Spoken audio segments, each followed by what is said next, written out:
Closing time. She sat motionless in the metal chair. With less than 10 minutes before closing time, the mall's cleaning staff scurried about in full force, anxious to finish up for the night.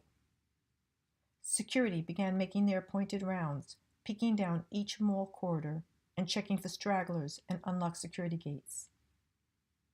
She'd been sitting in the food court for hours, transfixed on nothing, unaware of her surroundings. Her eyes gazed into oblivion while an army of humming sounds piercing her ears grew louder. Glued to her seat but incapable of fending off the intrusive haziness, waves of anguish shot through every frayed nerve in her body, enveloping her entire being. Exhausted and numb, the woman clutched her small pocketbook with clammy hands, pressing it firmly against her lap. Her shoulders slumped.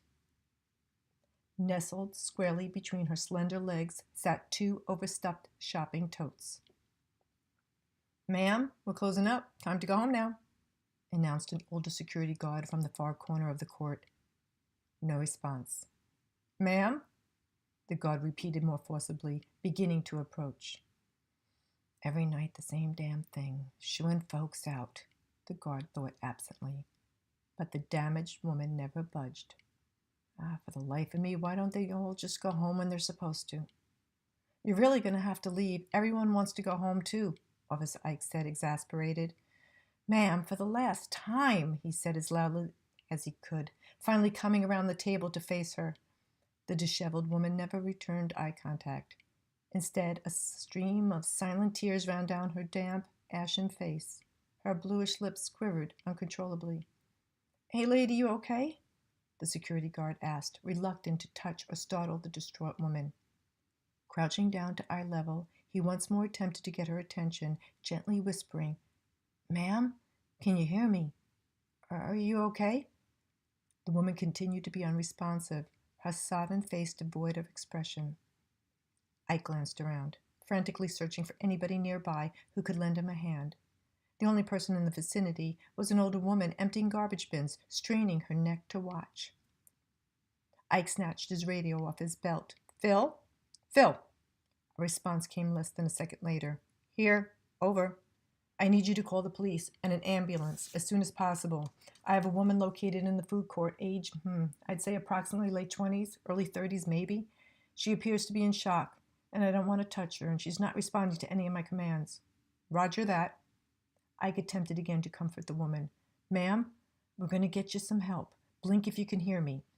Her deadpan stare never wavered. Is she on drugs? He moved closer. "I'm going to get you help, okay?" Into the radio he yelled, "Phil, tell me something I want to hear." "On their way. Over." "It's going to be okay, lady. I'm not leaving. I'll stay right here with you until help arrives." Ike yelled across to the cleaning woman, "Hey, can you get me a bottle of water or something?" But she shrugged her shoulders, shaking her head no, palms facing up to the sky. "For God's sakes," he snapped.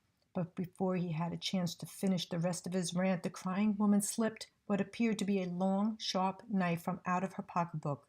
Clenching its handle tightly with both hands and without the slightest hesitation, she squeezed her eyes shut and plunged the weapon deep into her chest full force. "Holy shit, no!" Ike shouted. "Stop!" He grabbed hold of her wrist to prevent her from pushing the blade into further, but he was too late. "Oh, man, what the fuck did you do, lady?" he pleaded. Small droplets of saliva trickled out the side of her mouth. Eyes, too heavy to remain open, fluttered, fighting to stay ajar. Her body, no longer able to support her weight, began to sway. She broke out of her trance, only long enough to lock her glazed stare pleadingly onto him and faintly mumbled, "Make him stop." Her eyes then closed, and she collapsed.